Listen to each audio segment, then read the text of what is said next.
Located in Bruce, South Dakota, in the United States, this farm is home to a staggering 92,000 beehives. The first step to harvesting honey is to remove frames from the hive. Smoke can be used to calm the bees, while gentle shaking and brushing can dislodge them from the frames. Honey frames are ready for harvest when at least 80% of their cells are filled with wax-capped honey. This wax is crucial to keep the honey moist between 17 to 21 degrees, unfermented and unspoiled. Each hive on the farm is meticulously cared for so it can house up to 60,000 bees. In total, there are around 4.5 billion bees on this farm. The type of beehives used in the US is significantly different to that of Japan, where pilebox hives made from wood are used to mimic the conditions the bees would find in the wild. As creative as this country has always been, they also raise bees in wooden logs like this. This type of honey is darker and sweeter than regular honey, but let's save that unique beekeeping method for another video. As for the pilebox hives, the bees live in the bottom boxes, and the honey is in the top boxes, secured by a duckboard. First, the duckboard is unscrewed and loosened using a putty knife. The separation between the bees and honey reduces the bee concentration at the top, so only a blower is used to drive them away. Then, the beekeeper uses a string or a knife to cut out sections of honeycomb carefully. After that, a new box will be added at the bottom. Japanese honey is often consumed with the hive, unlike in the US. The highest honey yield is achieved during peak bloom, typically from June to July. Harvesting often takes place from then until the end of September.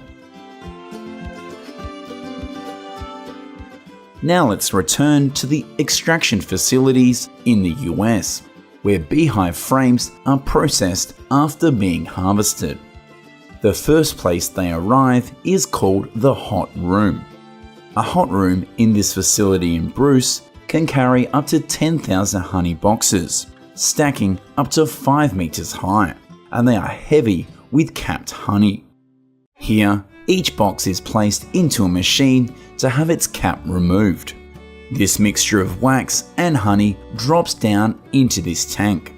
Frames yield the most honey when they are completely uncapped, so a scraper also comes in handy to tidy up.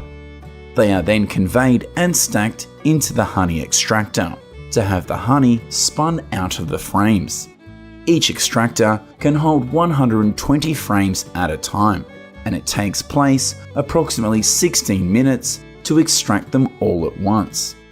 These facilities can process 2,500 honey boxes per day, and its temperature is maintained at a constant 100 to 105 degrees Fahrenheit in order to allow the honey to slowly melt. After extracting, workers push the frames out of the extractor and place the new ones in like this. The extracted frames are put back into the empty honey boxes at the end of the line. A crucial aspect of honey harvesting is leaving at least 80 pounds of honey for each hive so that they can sustain themselves throughout the winter when there is no pollen or nectar. The mixture is then passed through a heat exchanger to be warmed up, and then fed into a separate tank designed with a spinning mechanism to separate the honey from the wax. The honey is then pumped into storage tanks, while the wax is transferred to another area for packing and sale. The honey is then stored in these huge tanks, containing 2,640 gallons of honey until it's ready to be sold. The farm extracts and ships approximately 5 to 8 million pounds of honey annually. All of this honey is sourced from areas like Bruce, Roscoe, and Kimball, and is carefully classified in order to ensure quality control. urban beekeeping has gained popularity in many countries like France and Japan. With over 35 million bees, beekeeping on the rooftops of famous landmarks in Paris has generated a revenue of $41 for every 200 mils of honey. Some consider it purer than honey from rural areas because of the widespread pesticides that are banned in the city.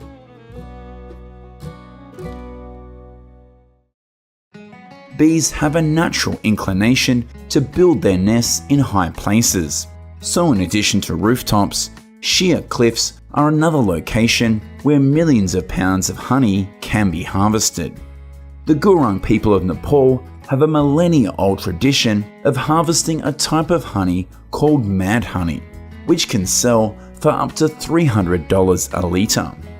However, this honey harvesting is incredibly dangerous, and not just because it's thousands of feet up at the peak of the Himalayan mountains. If too much of the honey is consumed, it can cause hallucinations because of a chemical in the flowers the bees here get the nectar from, hence the name mad honey. These cliffs are 800 feet above ground level and take at least a day to reach by foot. One small mistake and the harvester could pay with their life. Yet the tools they use here are incredibly basic: a bamboo ladder. To harvest the honey, the harvester first secures themselves to the rope, which is oftentimes their only harness. Then, using a 12-foot pole called a tango, they cut the hive. A harvested mad honeycomb weighs around 3.3 to 4.4 pounds. At peak times, a harvester can spend 6 to 8 hours a day cutting around 50 hives, yielding around 600 kilograms of honey. Would you dare to hang 800 feet in the air for 6 hours to collect around $70,000? Alternatively, you can opt for a less daunting approach at a more manageable height of 100 feet by harvesting honey from the trees in a forest of Southeast Asia, India, or parts of Africa. You can bring along various tools to assist you, and if you're on a budget, a simple face net and climbing spikes will suffice. Just make sure you are as skilled at balancing as this man. If you're confident and have a capable team, challenge yourselves with a towering 200-foot tree like this one. It hosts around 60 beehives, and you can harvest at least 1.3 tons of honey from them. Wild honey prices range from $10 to $25 per litre, so your team could earn up to $32,000 from a single harvest. Sounds like a worthwhile endeavour.